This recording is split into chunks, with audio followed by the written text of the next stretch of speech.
Décidément, c'est pas la semaine de Pape Ndiaye, le ministre de l'Éducation nationale. Après avoir qualifié d'extrême droite la chaîne CNews et la radio Europe 1, Pape Ndiaye s'est fait laminer dans ses médias. C'est l'un des ministres de l'Éducation nationale les plus nuls qui soient. Mais bon, ça, c'est de bonne guerre, on va dire. Mais ça continue au Sénat, avec cette intervention du sénateur LR Bernard Fournier, qui enfonce un peu plus le ministre Pape Ndiaye.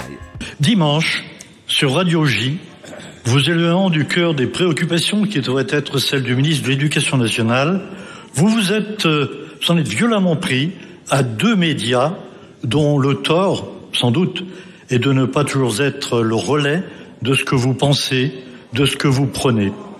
À court d'arguments et sans aucune démonstration, vous avez brandi l'ultime mise en cause. Ces deux médias seraient d'extrême droite, la plus radicale.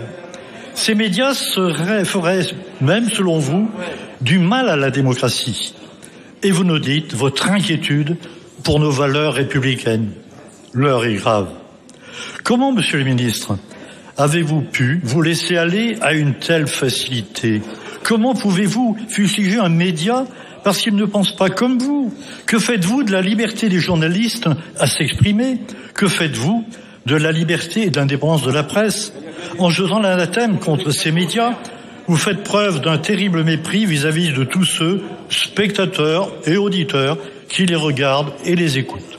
Et toc, remonte ton slibard, Lothar. La ligne de défense du ministre de l'Éducation nationale reste la même, il en appelle à la liberté d'expression. Il y a la liberté de la presse à laquelle je suis aussi attaché que vous, mais il y a aussi la liberté d'expression. Ce sont deux libertés qui sont essentielles.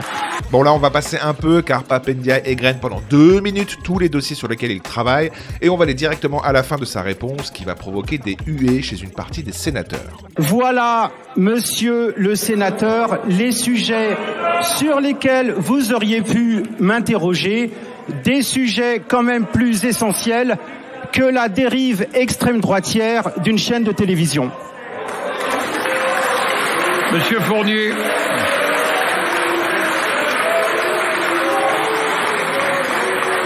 Je vous demande de vous arrêter.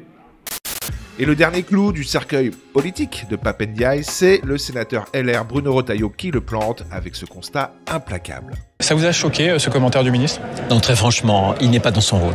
Il n'est pas dans son rôle parce que en France, on a une loi sur la liberté de la presse, on a un pluralisme, on a une autorité de régulation qui est l'Arcom. Et je pense que plus le politique se mélange avec des considérations de ce type sur les médias, et plus il abîme finalement la liberté de la presse. D'ailleurs, il y a une preuve qui ne trompe pas. A-t-il été soutenu par la Première ministre? A-t-il été soutenu par un seul ministre du gouvernement? Non, c'est le grand silence, un silence assourdissant, un silence évidemment désapprobateur. Oui, peut-être. Si vous êtes friand des turpitudes de la Macronie, je vous conseille ici cette petite vidéo dans laquelle Bruno Le Maire se fait dézinguer par un analyste économique. Vous allez voir, il prend cher le Bruno.